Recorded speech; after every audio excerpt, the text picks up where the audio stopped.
soalan kepada Ustaz. Saya atau Ustaz ni? Ustaz ni. Bismillahirrahmanirrahim. Bismillahirrahmanirrahim. Sepatutnya saya buat kenyataan yang awalnya Ustaz saya pula. Apa mungkin Ustaz boleh tambah sikit dia. Apakah definisi wudud? Tuan bahasa saya sudah disebut dengan guru saya bahasa paling mudah. Saya urai pada ringkas. Wudud ini ialah perkataan plural, jamak. Singular dia adalah had. Hadun satu. Hudud dua. Apa makna had? Had tidak jadi bahasa kita. Ya. Dan tahniah kepada Jabatan JPJ, Jabatan Pengangkutan Jalan yang telah melaksanakan hukum had. Had telah jual jalan raya. Satu-satunya jabatan ni. Bagus pada anak sana. Apa maknanya? Hidup ini dalam bahasa biasanya, kalau rumah dipanggil ruang. Rumah ni dia ada had-had kan? Dia rumah tuan-tuan tak ada ruang apa-apa. Dia ada ruang tamu, dia ada ruang bilik. Ruang bilik pula dia ada master bedroom, dia ada bilik anak perempuan, dia ada bilik anak lelaki, dia ada ruang tandas, dia ada ruang dapur.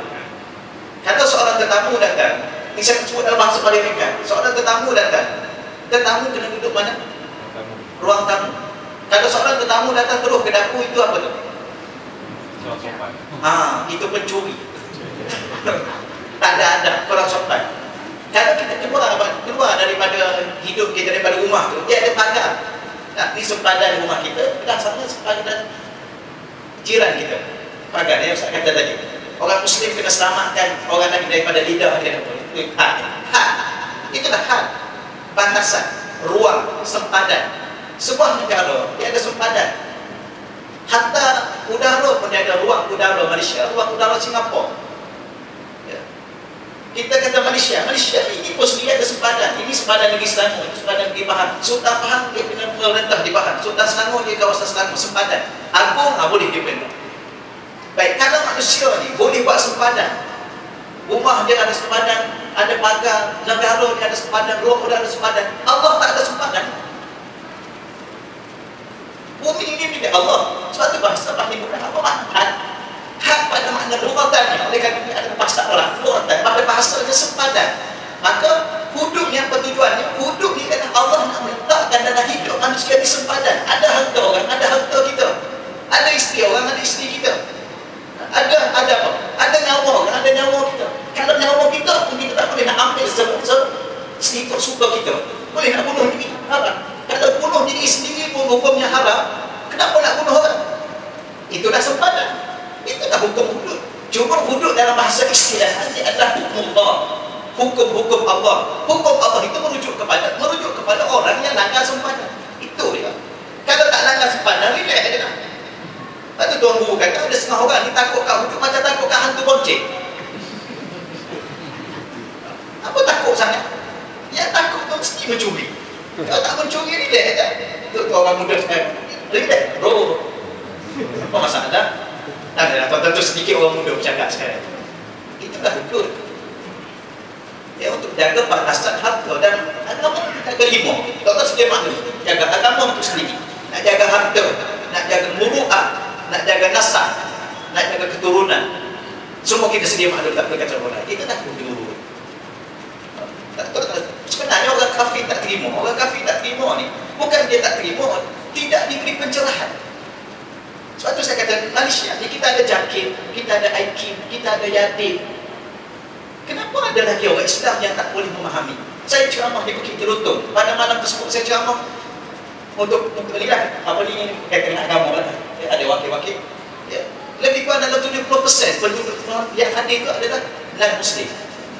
Bila mana saya bagi tahu dengan cara yang tadi, ya, bahawa hudud ni plural, kalimah dia adalah plural singular, dia boleh faham. Itu dia pun datang, saya tak nak mendalami lagi kata dia. Dia kerana saya tak pernah dengar hukum ni, itu aja, simple aja benda. Dan hukum tu pula, hukum hanya untuk orang Islam. Sebab tu tuan-tuan, khatib sebut tetek kepanjang sangat jawapan. Okey.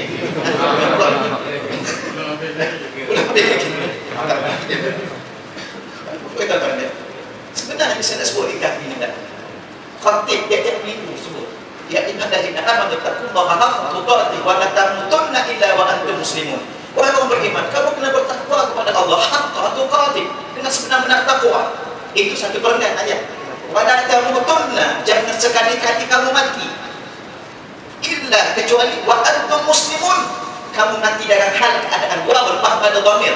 Dia pakai wa hal dalam hal keadaan muslimun, kamu kena mati sebagai seorang muslim. Macam mana nak mati muslim? Kita kena hidup dengan Islam baru mati muslim. Apa makna hidup dengan Islam? Hidup dengan akidah Islam, hidup dengan syariat Islam, hidup dengan muamalah Islam, hidup dengan hukum Islam. Baru kita boleh mati dengan Islam. Apa? Jadi soal sekarang ni kita orang Islam hanya meminta hak untuk hidup dan mati dengan Islam. Saya contoh sikit lagi tuan-tuan. Seekor ini bahasa kasar, seekor babi. Babi ini bahasa kasar lah, bahasa Malaysia. Khinzir okey sikit lah. Ya. Okey lah. Macam jahil dengan bodoh. Jangan cakap aku bodoh. Jahil okey sikit. Bahasa tu tak apa, ada bahasa Arab tak boleh. Bisa bahasa Arab dia berdua. Tuan-tuan ada bahasa Arab. Seekor babi, walaupun najis mughallazah, najis berat. Anjing najis berat. Tuan-tuan sekalian, itu ada syarat-syarat yang kita mesti dia pasal itu cerita tuan-tuan saja. Tapi anjing, walaupun dia najis, dia berhak hidup dan mati sebagai seekor anjing. Itu hak dia. Haram, tak boleh kita paksa anjing hidup macam kambing. Itu apa tu? Binatang yang hukum dia najis mughallazah. Kita orang Islam yang beriman. Dan kita sebagai seorang yang beriman, Islam dan beriman, kita adalah mulia lebih pada binatang. Tapi kalau binatang itu tidak boleh dipaksa untuk hidup selain daripada apa yang Allah cipta, sama juga kita. Orang tak boleh nak paksa kita untuk kita hidup dengan sistem yang ada. Kita Islam, kita berhak hidup dengan Islam dan kita berhak mati dengan Islam. Apa makna hidup dengan Islam? Islam apa makna Islam? Islam kata setengah para ahli ulama, antaranya Syekh Hasan Al-Banna, al-Islam nizamun syamilun yatanawalu mazahirul hayati jami'an. Islam nizamun syamilun, suatu sistem kehidupan yang sempurna. Tak pernah dia punya belakang-belakang tu lain kali dah tuan-tuan, nanti panjang saya. Apa hukum orang hina hudud? Campur tak? Orang boleh murtad dengan 3 perkara. I'tikad dia, perkataan dia, dan perbuatan dia. Kalau i'tikad dia, perbuatan dia, percakapan dia menghina Islam, menghina hukum Islam, menghina salah satu pada huruf-huruf Al-Quran itu pun murtad dia. Maka perlu ditangkap dia, perlu diberi peluang untuk dia taubat. Kalau tak taubat, kalau ikut Islam, mampat dalam dia atau tak boleh tahu, tak boleh cerita banyak, kita sedia mati. Ya, itulah hudud. Simple, tak ada masalah. Sekarang ada orang Kelantan, saya cerita Kelantan, tak apa dah. Orang Kelantan, uria-uria nak hudud. Tak apa dah, okey lah. Yang seorang tu pula dia selamat hudud. Dunia sekarang betapa kecelaruan pemikiran manusia. Sebab tu tuan-tuan ingatkan pada anak-anak, tidak ada hijrah tanpa ilmu. Tidak ada hijrah tanpa ilmu. Dan tuan-tuan pastikan anak tuan-tuan belajar setinggi mana pun, PhD atau apa pun, belajarlah setinggi mana. Belajar jadi hamba kepada Tuhan. Jangan belajar nak jadi Tuhan. Wallahu a'lam. Ya, terima kasih Ustaz. Soalan itu tadi hangat rasa panas ni. Ya, jadi untuk meredakan keadaan, tapi kita ambil sikit lah daripada apa yang Ustaz ni cakap tadi. Dia kata wala tamutunna illa wa antum muslimun, janganlah kamu mati dalam keadaan muslim kan. Jadi atas ayat tu perenggan tu nak tanya kepada Ustaz Said kan. Sebab Ustaz ni kata tadi janganlah kamu mati dalam keadaan muslim tu, maksudnya kita semua benda kita kena ambil keadaan Islam. Jadi sistem hidup kita kena ikut Islam, maka undang-undang kita kena ikut undang-undang Islam kan. Jadi sekarang ni kita tahu Brunei nak melaksanakan undang-undang Islam. Brunei dekat dengan kita. Kalau naik flight itu murah. Jadi patut ke kita berhijrah ke sana untuk menyempurnakan diri kita ni sebagai hidup dalam bawah undang-undang Islam. Minta Ustaz saya. Jawapan tu dah ada sebenarnya tadi, pusingan round kedua ya. Kata kan kita tak perlu nak berhijrah ke tempat lain, di mana kita nak membiarkan tempat kita terkapai-kapai ya, jauh daripada hidayah Allah Subhanahu Wa Taala. Letak mana sekali pun, kalau kita berada kat Kutub Utara sekalipun, kita rasa mana kita perlu perjuangkan, martabatkan agama Allah Subhanahu Wa Taala. Di situ kita kena sabarkan diri kita, ya. Melainkanlah kalau lu kata-kata tadi macam tadi Ashabul Kahfi, akidah dia terancam, nyawa terancam, sehingga memaksa mereka terpaksa berhijrah. Jadi sebetulnya pun tak perlulah kita nak berhijrah, walaupun Asia tawar tiket paling murah sekalipun. Ya, insya-Allah kalau nak pergi cek sana cek rezeki bakal balik kita apa tidak menjadi masalah. Wallahu a'lam. Jadi tidak berdosa lah kalau kita tidak hijrah ke sana untuk duduk dalam undang-undang Islam.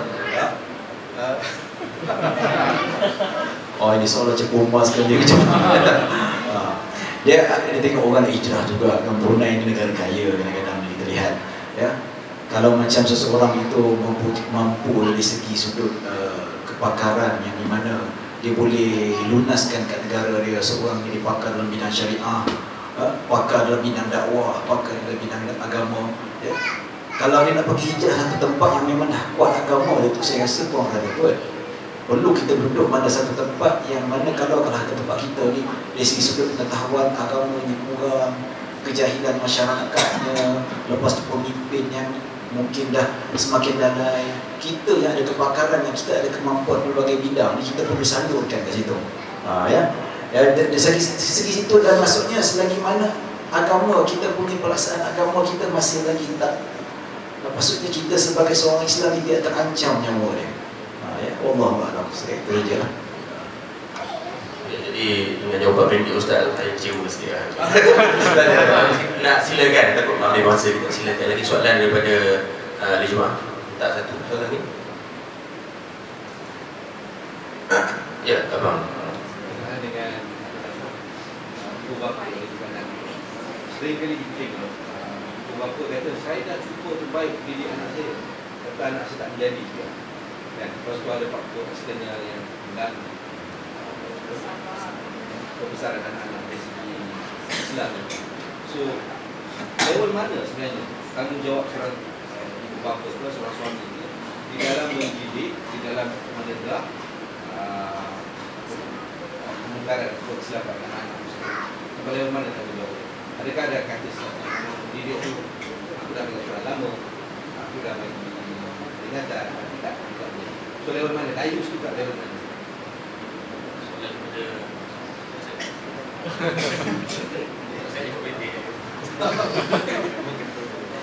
Baik. Dalam hal ini tuan-tuan, ulama ada pentakrifan tentang dayus itu sendiri. Maksudnya kalau kita lihat banyak pentakrifan ulama di segi fuqaha dan sebagainya. Dayus ini kalau kita ambil kata pendek itu ketua keluarga ataupun golongan individu yang bertanggungjawab dalam ahli keluarga tidak mengambil peduli, tidak menjalankan tugasnya sebagai ketua keluarga dari segi aspek keagamaan, pendidikan terutamanya, ya. Jadi di sini dia tumpu lebih kurang berdasarkan hadis-hadis Nabi SAW yang kita sebutkan tadi itu. Maksudnya seorang bapa tak ambil peduli tentang bagaimana perkembangan anaknya terhadap penghayatan agama itu sendiri. Jadi dia buat tahu. Kata orang dia tak berusaha dari kecil, tak bagi didikan agama, ataupun tak hantar sekolah agama ke, tak cari guru yang bagus, tak cari rujukan yang betul dan sebagainya, ataupun dia sendiri tak hantar sekolah pun dia tak pernah ajar anak dia macam mana. Itu tergolong dan sebagainya. Ataupun daripada kecil dia memang terlanjur dan sebagainya, tak sempat nak melaksanakan tanggungjawab itu, dah besar baru boleh nak buat. Itu pun kita katakan orang dah terlanjur, dia insya-Allah Allah terima taubatnya. Tapi kalau satu golongan yang lain dilihat, ya, sebab dia dah suruh anak dia buat begini, suruh anak dia buat macam tu, hantar dia nak sekolah agama, mengaji dan macam-macam sekolah dia pergi lah, dan macam-macam buku agama dia ajar anak dia, mengajar mengaji dan sebagainya. Tapi kesan pada penghujung apabila anak dia meningkat remaja dan dewasa, tuan-tuan, kita lihat dia sudah berubah, tak seperti mana yang kita nak, ya. Itu insya-Allah kita tak adalah katakan kategori sebagai orang yang dikatakan dayus sebab dia usaha sebaik mungkin. Tapi walaupun bagaimanapun usaha tetap tidak berterhenti, perlu diteruskan. Dalam keadaan anak dia masih sekolah menengah, perlu diteruskan supaya anak dia tidak, yang sudah mulai jauh daripada Allah Subhanahu Wa Taala, tidak terus hanyut. Ya, itu, ya, itu yang kita katakan. Sebab betul lah macam kata Tuan katakan tadi, sebab suasana ketika sekarang ini, realiti zaman sekarang ini, kita dah bagi didikan yang sepenuh yang terbaik di rumah tuan-tuan, tapi bila dekat luar jumpa kawan, ya, jumpa dengan pengaruh-pengaruh lain tuan-tuan, dia menjadi satu impak ataupun kesan negatif yang tak baik terhadap kehidupan anak kita. Ya, tak payah dekat luar, dekat dalam rumah saja. Kalau kita tak kawal iPad, internet dan sebagainya, dia jadi lain. Ya. Anak saya kesilapan dulu pernah saya bagi dia Android tuan-tuan. Balik kerja tiba-tiba saya tengok dia joget Lady Gaga. Ulala, dia joget balik dia kata. Kan? Dan ni apa benda ni kata? Walik tak tahu, do you know? Apa tadi? No, semua tahu dia. Lady Gaga dia kata. Dia kata, wah ini, dia tak keluar rumah, duduk dalam rumah, tapi pengaruh tu ada. Jadi saya design dengan isteri saya, kita stop kan. Kawal dia, kalau dia nak tengok duduk tepi kita. Jadi usaha tu perlu ada. Ya, perlu ada. Ya, macam dulu kalau saudara Dr. Azam tahulah macam mana kalau sistem pendidikan dekat UK tuan-tuan, macam mana sekolah dia ada berteraskan sistem pendidikan. Kalau masuk bab ketuhanan, ada musuh kristianisasi dan sebagainya. Tiap tahun ada merayakan Christmas tak? Budak sekolah kena nyanyi lagi Christmas, kena lagi Hallelujah, Jesus dan sebagainya, memuji Tuhan dan sebagainya. Jadi kat situ kita nak tengok Allah nak uji kita macam mana kekuatan diri kita. Ya. Saya pertahankan, jumpa isteri saya jumpa dekat pengetua sekolah mata dekat England dulu, anak saya dikecualikan jangan sertai persembahan sebab lakonan kena jadi apa, Jesus Christ, kena jadi Holy Mary, kena jadi nyanyi lagu memuji agama yang tak sepatutnya, bukan agama kita. Jadi sana alhamdulillah toleransi atau bagus memberi hak beragama kepada masyarakat lain, dan anak saya dibenarkan untuk tidak menyertai choir itu. Tapi hari ke hari anak saya menangis. Saya kata dia menangis, kawan dia menyanyi, budak-budak ya, tengok dia pun tak faham. Lepas sekali itu masa kami dapat tahu tu, dia balik rumah ya, dia tanya isteri saya, dia kata siapa Jesus, who is Jesus? Saya kata Jesus is our beloved prophet, Nabi. Dia kata no, Jesus is son of God. Kata sudah pula ni, kata dia macam bahawa biku saya kata. Jadi anak menangis, kata kawan dia menyanyi, berjoget, dia duduk terpencil kat luar sana tuan-tuan. Jadi kekuatan tu ada. Saya kata tak boleh ni, kita kena tahan juga. Biarlah dia menangis, dia merayu juga, tapi untuk selamatkan akidah anak kita tak rosak, kita tak jadi dayus, kita kena korban. Macam Ustaz kata, itu hijrah sebenarnya. Anak menangis ke macam mana korbannya Nabi Ibrahim AS nak korbankan anak dia, tunggu sekian lama, punya dah lama tunggu lahirnya Nabi Ismail. Apabila umur dah mumayyiz agak nak ke arah kematangan tuan-tuan, balik Allah perintahkan supaya disembelih Nabi Ismail. Bayang tak bayang macam mana sembelih tuan-tuan. Tapi sebab ini perintah Allah Subhanahu Wa Taala, ini adalah satu tuntutan di mana seorang Nabi, seorang Muslim hamba kepada Allah Subhanahu Wa Taala kena buat. Nabi Ibrahim buat juga. Dia bawa anak-anak dia asah barang dan sebagainya. Tapi izin Allah Subhanahu Wa Taala, benda itu dimasukkan. Jadi benda itu kena ada kekuatan, kena ada satu usaha. Maksudnya kalau kita nak ke arah supaya tak jadi Izai Dayus, kita sedaya upaya kita nak buat. Pastikan benda itu tak berlaku. Tuan-tuan, sekot pernah ke sekot? Nak bom air sampai hujung tanduk tuan-tuan ya. Adakah tuan-tuan sakit pun tak apalah, kita lepas dalam kereta tepi jalan ada. Mesti cari macam mana pun, berhenti ke, tak ada tempat ke tumpang tandas boleh. Untuk macam itulah usaha mujahadah untuk mempertahankan akidah anak kita, syariat anak kita dalam kehidupan dan sebagainya. Wallahu a'lam. Okay, jadi mungkin sempat lagi dua soalan pun. Ustaz ni satu je.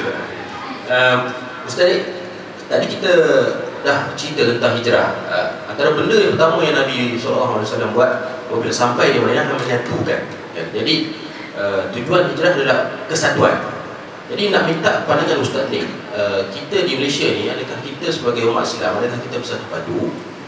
Dan kemudian bagaimana untuk kita memperbaikinya? Kalau kesatuan tu tak cukup lagi, macam mana nak baiki?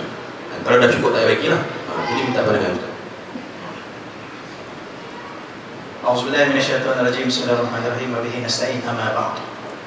persoalan yang disampaikan kepada saya berkaitan dengan bila mana Nabi SAW sampai ke Madinah, dan maka Nabi at-ta'akhi, ya at-ta'akhi iaitu mempersaudarakan, jadi antara Aus Khazraj sebagai Ansar dengan Al-Muhajirin, ya, daripada sahabat baginda Rasulullah SAW.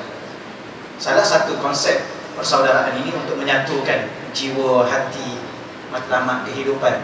Jadi persoalan sekarang ini itulah di antara kita kata apa ya, gambaran utama dalam persoalan hijrah dan matlamat yang diletakkan oleh baginda Rasulullah SAW.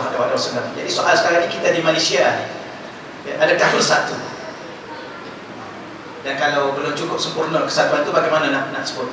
Tuan-tuan, soal kesatuan ni satu soal yang memang cukup sukar, ya, untuk kita membinanya, ya, kerana di sana ada satu hadis baginda Rasulullah, ya, sallallahu alaihi wa alihi wa sahbihi wasallam. Hadis itu daripada Abi Najih, ya, saya baca secara ringkas sebagai jawapan. Abi Najih Al-Irbad bin Sariyah radhiyallahu anhu qala, ya, tapi hadis ini panjang tuan-tuan, ya. Wa azana Rasulullah SAW mau'izatan balighatan wajilat minhal qulub wa zarafat minhal uyun. Panjang hadis ini. Perenggan akhir itu yang saya nak baca, Nabi kata wa innahu man ya'ish minkum fasayara ikhtilafan katsiran. Sesungguhnya, ya, kalau ada di kalangan kamu yang panjang umur, ataupun ya'ish minkum ni yang hidup dia lama, mungkin selepas Nabi wafat ada sahabat-sahabat Nabi umur dia panjang selepas itu, ataupun ada setengah ulama dia kategorikan perenggan ini berada pada hari akhir zaman, ya. Fasayara, pasti kamu akan dapat melihat ikhtilafan katsira, perselisihan pandangan yang begitu banyak. Maka di sini apa yang berlaku di depan mata kita sekarang ini kita mula nampak dah, ya, pertembungan pemikiran, bahkan berlaku pertarungan pemikiran yang begitu dahsyat sekarang ni. Sesama orang Islam, satu. Yang kedua, sesama ustaz sendiri. Ustaz sendiri pun, Ustaz A kata boleh, Ustaz B kata tak boleh. Ustaz A, Ustaz C kata nak buat boleh, tak buat boleh, tak apa. Doa kita ni lah punca ni. Jadi saya nak terus sebut beberapa perkara. Hadis ni memang Nabi dah sebut dah, ya, betapa sukarnya untuk kita apa bersatu atas nama perpaduan kamu semua sekali, ya, kerana kita akan berlaku satu pertembungan pemikiran. Maka bagaimana untuk menyatukan perkara ini, ya, supaya kita, saya nak balik pada yang pertama sekali dengan ilmu. Itu kita tak nafi dah, tak ada hijrah tanpa ilmu. Cuma nak bagi tahu pada tuan-tuan ialah ada beberapa perkara dalam soal agama ni yang kita kena jelas, dan kita kena faham bahawa tidak ada benda yang boleh menyatukan manusia kecuali agama, dan tidak ada agama yang boleh menyatukan manusia kecuali Islam itu sahaja. Sebab tu dalam ayat Quran surah Ali Imran, ayat 102, wa'tasimu, ayat ni semua hafalan dia, ayat ni masyhur ni, kalau tak ingat juga tak tahulah. Wa'tasimu, hendaklah kamu berpegang bihablillahi jami'an wa la tafarraqu, dengan tali Allah. Tali Allah ini ada dua maksud. Yang pertama, ulama tafsir, ya, para mufassirin berterjemah tali Allah di situ adalah Islam. Hendaklah kamu berpegang dengan Islam jami'an, kesemuanya. Itu konsep pertama untuk melahirkan kesatuan. Yang kedua, ada seorang ulama dia terjemah, antaranya Imam Badruddin, ya, Imam Badruddin Az-Zarkashi rahimahullah ta'ala. Dia menyebut hablullah di situ Al-Quran.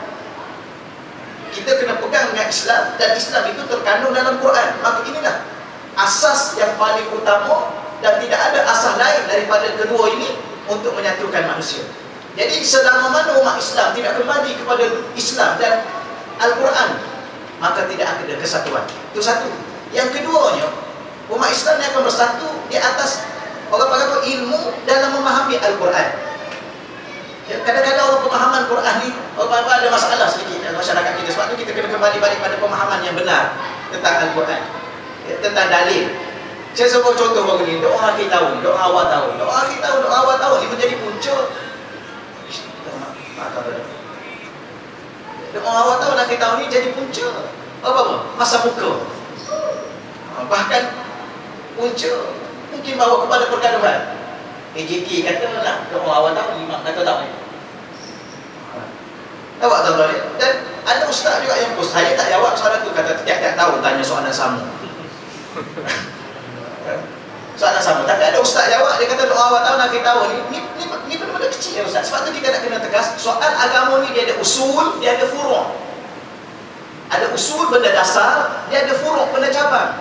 Lepas tu kita orang Islam kena diberi pencerahan ilmu sebanyak mungkin supaya tidak bertengkar dalam soal furu'. Dia ada usul, ada dasar, ada furu'. Sebab itulah kita orang awam. Contohnya saya rasa lah baru di saya sendiri pun boleh kita sama di tahap orang awam. Ustaz yang PhD saya naik lah. Dia tak naik. Jadi kita ni orang awam. Apa makna orang awam? Syekh Hasan Al-Banna menyebut bagaimana untuk kita menyatukan. Kita kena ada al-fahmu, kena faham. Kan ada risalah ta'alim. Risalah ta'alim Syekh Hasan Al-Banna. Dia letakkan 10 rukun. Rukun pertama al-fahmu. Kena faham. Rukun kedua ikhlas. Orang tanya dia kenapa letak ikhlas nombor 2, sepatutnya ikhlas yang pertama. Dia kata tak ada ikhlas kalau tidak faham. Di bawah rukun faham dia ada 20 usul isyri. Dasar-dasar yang kita kena faham. Salah satu perkara yang kita kena faham, katanya likulli muslim, bagi setiap orang Islam yang yablugh darajatan nazar, di mana ilmu dia tidak mencapai meneliti satu persatu dalil. Dalil itu pula dari apa? Lam yablugh darajatan nazar fi ahkamil far'iyyah, dalam perkara-perkara hukum yang merujuk pada hukum furu', hukum cabang. Ayat tabi'ah imamah min a'immatid din, tidaklah dia ikut seorang imam daripada imam-imam mujtahid. Ayat tabi'ah, tidaklah dia ikut imamah, seorang imam min a'immatid din, daripada imam-imam mujtahid. Ini cara-cara untuk kesatuan. Kita kata macam mana kalau tak bersatu, macam mana nak balik bersatu. Pertama, pegang Islam. Yang kedua, kena faham Islam ada usul, Islam ada furu'. Jangan bertekar dalam soal furu'. Ada ustaz kita duk sibuk dengan masalah kecil. Baca Yasin malam Jumaat, doa kunut, nak baca tak baca. Saya kata doa kunut hukum dia sunat. Imam Syafi'i kata sunat muakkad, imam lain kata tak sunat. Baca pun tak apa, tak baca pun tak apa. Tapi itu kita biarkan kita sebut begitu dulu. Hukum dia sunat. Kenapa nak bertengkar? Yang kita kena sibuk yang tak bangun subuh. Itu yang paling utama. Tapi kadang-kadang ustaz juga ada. Bukan doktor ustaz. Tapi ya, kalau ustaz ke baru nak start. Dia duduk sibuk. Jadi sebab tu dia kena bahagi. Jadi kesimpulan untuk orang awam ni, kalau tak nak bertengkar, tak nak bersatu, dia kena ikut seorang imam mujtahid. Seorang. Kerana hukum agama ada usul, hukum agama ada furu'. Furu' ni dia perlu kepada ijtihad. Ijtihad ni perlu kepada hormat ijtihad. Ya. Atau Imam Syafi'i, kita kena ikut Imam Syafi'i. Orang awam. Orang yang tidak awam, orang ilmu dia ada. Dia sampai tahap darasatul nazar, boleh meneliti hukum-hukum Quran. Dia okey, tapi kita tuan-tuan sekalian, dia tak mampu meneliti hukum-hukum cabang ni. Kita tak boleh kita ikut seorang imam. Tapi ada ustaz-ustaz kita masalah juga. Ya, saya pun setuju juga, ada sahabat-sahabat kita. Dia ajar masyarakat supaya ikutlah mana-mana pun. Dia tak puas sebab semuanya betul. Kita ada disiplin ilmu. Dia ada di sana Allah mazhabiyah, golongan yang tidak mahu bermazhab. Dia pun tak cakap pula, kita nak ikut Nabi kan ikut mazhab. Nampak sangat soalan tak faham. Ya. Apa makna mazhab? Mazhab ni bukan orang. Nabi itu orang. Rasul, Nabi. Apa makna ikut mazhab? Ikut hukum. Mazhab ni hukum yang dikeluarkan oleh Imam Syafi'i. Maka mazhab Syafi'i. Hukum tu pula ada hukum usul, dasar, ada hukum cabang. Baik tuan-tuan. Kebanyakan. Okey dah, ikut. Nampak? Khusyuk. Dia sekarang ni penyampaian ilmu ikut dia macam servis. Servis, maknanya kalau servis tu okey, nampak okey. Bukan saya okey, nampak tu okey. Okey dah tuan-tuan. Itu di antara perkara. Sebab tu doa akhir tahun baru ni saya tengok, saya kata sedih. Ada setengah sahabat kita, ada setengah kata doa awal tahun, doa akhir tahun bid'ah, tak boleh. Kalau baca tak boleh, Nabi tak baca. Ada seorang ustaz ni jawab pula dalam WhatsApp. Dia kata doa akhir tahun ni sebenarnya awal tahun ni kita ikut kalender hijrah. Zaman Nabi, ini hijrah ni. Zaman Nabi, kalender hijrah ni bukan zaman Nabi, zaman Sayyidina Umar. Jadi zaman Nabi tak ada, zaman Sayyidina Umar ada. Jadi siapa-siapa nak baca doa awal tahun akhir tahun, dia boleh baca, tapi dia kena bersiap sedia untuk jawab di akhirat. Tadi dia suruh kata baca, dia siap sedia nak jawab akhirat. Tuan-tuan, kalender hijrah mula zaman Nabi, mula zaman Sayyidina Umar. Bulan mula bila bulan? Bulan Muharram, bulan Safar bila mula? Ya. Nabi puasa bulan apa?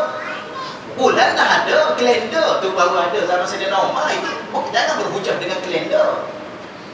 Sama juga orang berhujah dengan Mekah. Betul. Tu Mekah dah puasa, Mekah dah raya, dia nak raya juga. Ke Thailand. Ustaz saya Thailand dah raya lah Ustaz hari ni. Kita boleh raya tak? Pergi warga negara Thailand. Dia mana boleh berhujah dengan Mekah? Mekah Arab apa ni wukuf dia sekian-sekian. Dia hujah dengan Quran, sunnah, ijma', qiyas. Kata hujah dengan kalender. Bukan boleh hujah. Hujah dengan bulan.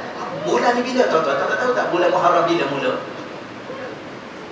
Surah At-Taubah ayat 36. Inna iddatash syuhur indallahi 12 syahran fi kitabillah yauma khalaqas samawati wal ardh. Ya, inna iddatash syuhur, bilangan bulan ini 12 syahran, ada 12 bulan fi kitabillah, termaktub dalam kitab Allah iaitu Lauh Mahfuz. Yauma khalaqas samawati wal ardh, semenjak awal kejadian langit bumi ini. Ni orang nak baca semua. Sebab tu salah satunya faham dalil, belajar dalil. Dalil ada umum, ada khusus. Ya, semua minta dalil khusus. Semua minta. Ini tak ada hadis. Mana hadis sahih? Belajar tak dalil. Dalil ada umum, ada khusus. Dalil ada qat'i, ada zanni. Ya, jangan minta pergi Tesco. Ayat berapa? Pergi Tesco. Surah Baqarah ayat 3. Semua nak minta dalil khusus. Ni orang tak mengaji tentang dalil. Satu lagi akhir sekali kita. Betul? Satu sekali orang yang suka duk cakap menyebabkan masyarakat jadi bermasa muka. Siapa yang bertanggungjawab? Kadang-kadang ahli ilmu yang mungkin tuan-tuan kurang ilmu ataupun tak tahulah macam mana cerita. Kita tak nak hukum sebab mereka pun belajar. Duk sibuk hukum masyarakat dengan bid'ah. Ni bid'ah, ni bid'ah. Inilah yang menyebabkan kita jadi bermasa muka. Bid'ah bukan hukum. Tuan-tuan, bid'ah bukan hukum. Bid'ah ni merujuk kepada amalan yang dilakukan. Apa hukumnya? Contohnya kita baca Yasin malam Jumaat. Baca Yasin malam Jumaat ni suatu amalan yang katanya tidak dibuat pada zaman Rasulullah kerana menetapkan hari. Oh, itu amalan. Tapi kalau baca juga apa hukum? Ni sikit-sikit bid'ah, sikit-sikit bid'ah. Yang ni yang membawa menyebabkan masyarakat kita berpecah. Jadi tuan-tuan kena belajar apa makna bid'ah. Ma'ahdasa. Bid'ah ni ialah ma'ahdasa, benda-benda yang baru. Ala khilafi amri syari', yang bercanggah dengan perintah syarak. Dalil khas sama ada bercanggah itu dengan dalil khas atau dalil umum. Kalau bercanggah, kalau baca Yasin malam Jumaat ada bercanggah tak dengan dalil khusus atau dalil umum?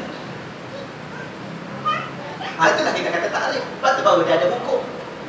Jadi kesimpulannya, tidak ada benda yang boleh menyatukan masyarakat kecuali Islam.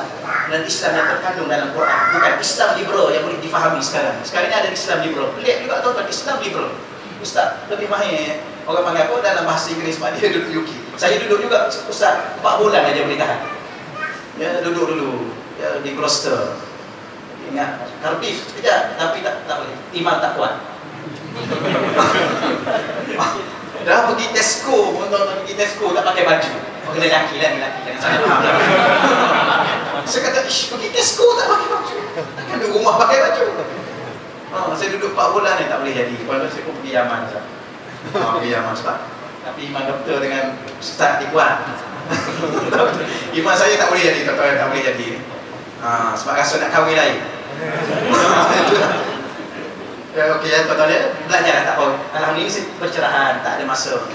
Cuma akhir sekali saya nak tutup dengan cerita sikit, tuan-tuan, dia menceriakan keadaan. Kita kadang-kadang hijrah ni besar, tuan-tuan ya. Hijrah ni jihad. Hijrah ni pengorbanan. Hijrah ni adalah sokongan kepada Islam dan bantuan, nusrun kepada Islam.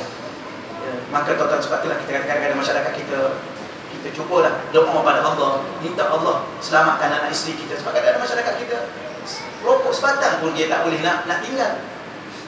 Nak bincang pasal hijrah. Tak pernah dengar ni nak akhir nak cerita rokok akhir. Biasa dah ustaz ada kerja dah cerita rokok. Ni cerita saya ada cerita tuan-tuan ya. Orang merokok ni supaya tinggal lah benda-benda begini tuan-tuan ni, terlibat dengan Yahudi lagi. Walaupun dia merokok ni hukum dia ijtihad, bukan dalil qat'i, dalil zanni. Lepas tu kadang-kadang mengaji untung juga tuan-tuan. Rokok ni hukum dia ada dua. Yang pertama makruh, yang kedua haram. Makruh dan haram tu bukan hukum qat'i, ijtihad. Jadi sama-sama nak merokok pun adalah hukum makruh. Ijtihad takkan gugur, tuan-tuan, selama-lama. Dua ijtihad takkan gugur, ijtihad baru tidak akan gugur, ijtihad yang kedua. Tapi siapa-siapa merokok, guru saya kata, siapa-siapa merokok dia masuk syurga, dia akan masuk neraka balik. Ada seorang lelaki, lain kat cerita, ada seorang lelaki dia masuk syurga, dia pun termenung. Allah kata pergi tanya dia, apa masalah? Berada tu apa masalah? Malaikat datang, apa cerita? Ya, termenung, orang semua gembira dengan bidadari aku semua, kamu termenung. Dia kata, wahai malaikat, aku ni, kamu kata dalam syurga semua ada. Ya. Tapi kamu nak apa, memang betul semua ada. Dia kata ni rokok tak ada.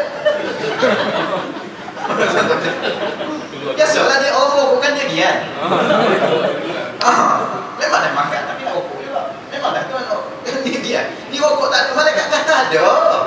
Kamu kata tak ada, kamu tak tanya. Kenapa kamu tak tanya? Ada tuan-tuan ya? Tuan-tuan yakin tak ada? Ada tak? Dalam syurga ni bukan setakat botol arak, sungai arak. Arak ni patutnya haram. Kalau sungai arak ada, bukan boleh minum, boleh menyelam lagi. Takkan rokok tak ada. Kena baca ayat juga. Wa basyiril ladzina amanu wa amilus solihat anna lahum jannatin tajri min tahtiha al-anhar. Kullama ruziqu minha min thamaratir rizqa qalu hadza alladzi ruziqna min qabl.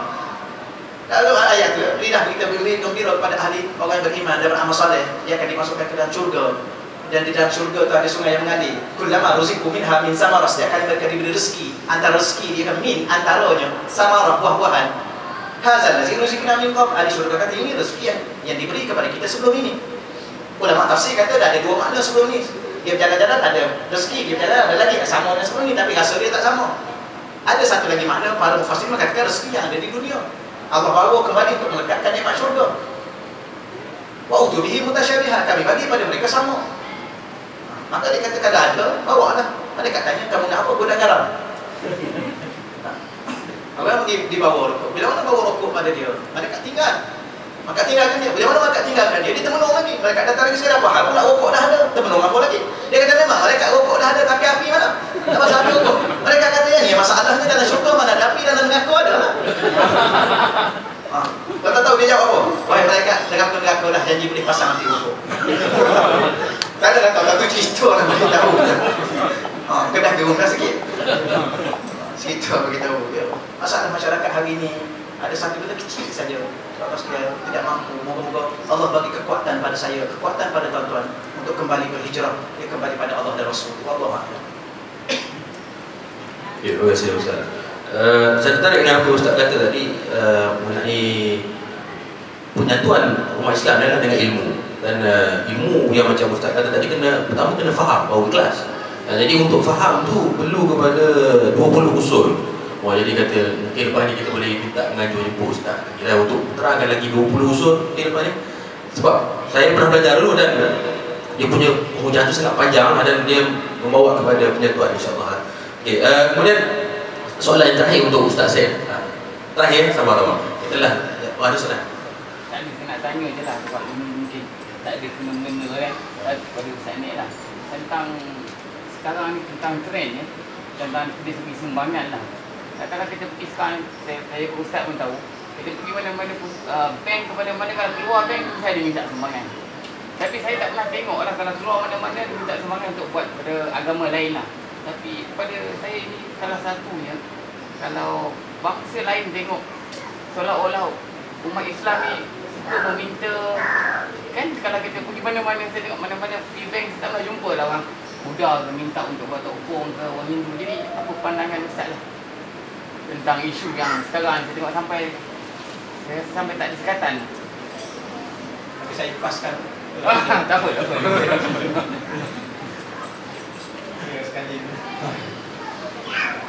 Ya, apa benda ni memang kita lihat sebagai satu gejala yang berlaku lah. Kadang-kadang benda tu ada yang legal, ada yang illegal sebenarnya. Tapi benda macam ni kita pun susah nak cakap juga. Sebenarnya kalau kita fahami dari segi sudut hal ini, Nabi pun cakap al-yadul uliya khairun min al-yadis sufla.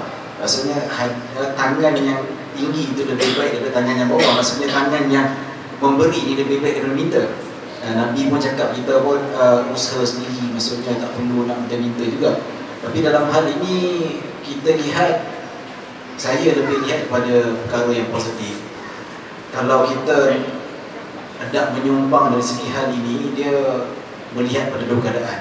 Ada yang menjurus kepada perkara yang lebih kepada kepentingan sendiri, dia tidak seperti mana yang dia nak dermakan. Contohnya lah, ya, ini lebih kepada sindiket yang tidak menjurus kepada pembiayaan yang sebenar. Contohnya kalau dia nak derma tu bukan untuk sekolah, sebenarnya untuk satu sindiket yang lain, bukan atas nama sekolah. Benda macam ni kena berhati-hati lah. Tapi ada juga yang kita lihat juga, dia legal, ada surat daripada Jabatan Agama, ada surat daripada MAIS ataupun Majlis Agama Islam dan sebagainya. Mungkin sekiranya kita lihat dia memang betul-betul memerlukan sumbangan. Dan dalam hal ini saya ingat dalam satu hadis Nabi SAW yang disebut sebuah kisah yang disebut dalam Riyadhus Shalihin. Ada dua orang sahabat, anak beranak. Yang anak ni miskin, yang bapak ni kira berduit sikit. Dia pergi masjid, ya, dalam Riyadhus Shalihin, dalam bab Al-Ikhlas, bab niat tu. Dia kata seorang sahabat ni, bapak ni, dia ada anak. Bapak ni dia pergi masjid, dia wakilkan seorang ni mungkin pengutip zakat lah. Mungkin pada zaman tu, untuk kata, aku ada duit sekian-sekian, kalau kau jumpa orang miskin, tolong bagikan zakat aku ni. Kebetulan si anak dia tu, anak sepada orang yang beri zakat tu datang ke masjid, nak cari duit, dia miskin, nak cari duit. Tiba-tiba ada orang kata, ni kebetulan ada duit daripada orang yang bagi tadi, nak ambil lah kebetulan tu. Jadi tiba-tiba dia jumpa bapak dia tahu, rupanya anak dia ambil duit zakat tu. Dia kata, bukan kau, aku bukan nak bagi kau, aku nak bagi orang miskin lain. Dia kata, tak ada, aku orang miskin, kalau dah bagi aku ambil, mana boleh ambil balik. Sebagai contoh lah kan. Lepas tu benda ni tak selesai, jumpa Nabi SAW.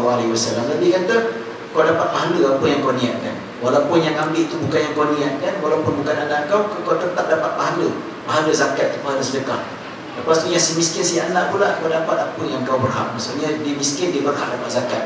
Jadi moralnya ni tuan-tuan, pada kita lah, kalau kita rasa-rasa benda tu dia illegal ke tidak, kita pun tak perlu nak takut, kalau aku bagi dapat pahala ke tidak ni. Itu bukan urusan kita. Legal tak illegal tu Allah Subhanahu Wa Taala yang tahu, kita bagi saja, insya-Allah pahala yang dapat. Tapi dalam masa yang sama, kalau kita tahu benda ni memang sedikit, ya, ada sindrom-sindrom, contoh sindrom, ada tanda-tanda yang menunjukkan dia ni satu gerakan ataupun sindiket yang cuba untuk menaburkan masyarakat dengan nama agama untuk mengikuti ilmu untuk kepentingan masing-masing.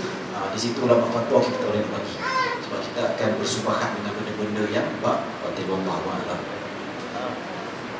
Okey, mana kan dah 9 suku, jadi mungkin orang pun dah mungkin dah penat sebab kita tak boleh nak panjang-panjang sangat kan. Dia ilmu banyak-banyak sangat dia buat, sebab nanti tak buat dia Allah bersoal banyak nanti.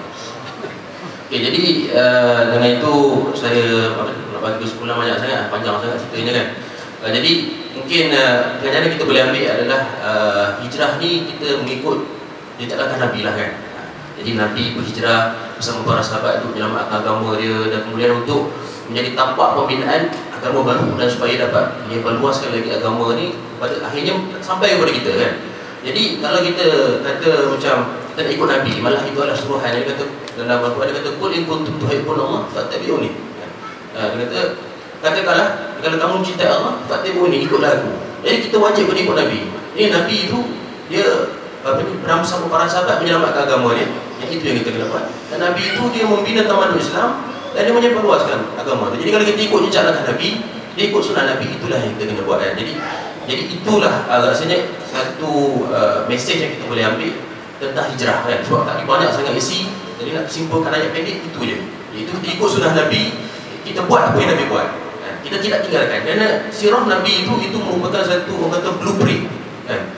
Dia kata plan, macam mana nak bina balik tamadun Islam. Jadi kalau kita ikut satu persatu apa yang Nabi buat, insya-Allah kita tidak berada dalam keadaan seperti sekarang, di mana kita dihina oleh bangsa lain ataupun orang-orang yang zalim, kita ditindas dan sebagainya. Sebab itu kita berada di atas, orang-orang zalim berada di bawah kan. Jadi dengan itu saya tutupkan dengan tasbih kepada Allah.